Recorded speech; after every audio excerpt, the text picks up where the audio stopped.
फडणवीस कायम विद्रोही माणूस,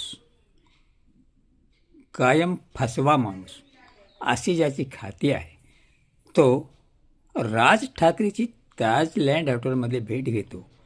याचं कारण मित्रांनो तुम्हाला समजलं का? युती तर होणारच नाही. युती ही शिवसेना मनसेचीच होणार आहे. पण याला राज ठाकरेला जवळ घेऊन या मुख्यमंत्र्यांना एकनाथ शिंदे ज्यांनी बंड करून भाजपाची सत्ता आणली, महायुतीची सत्ता आणली, त्या एकनाथ शिंदेचा गळा दाबण्यासाठी चाललेला हा प्रयोग आहे.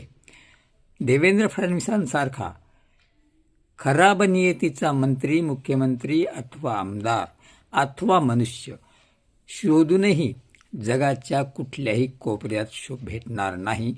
तेव्हा अशा मुख्यमंत्र्याला पलटूरामाशिवाय उपमा नाही.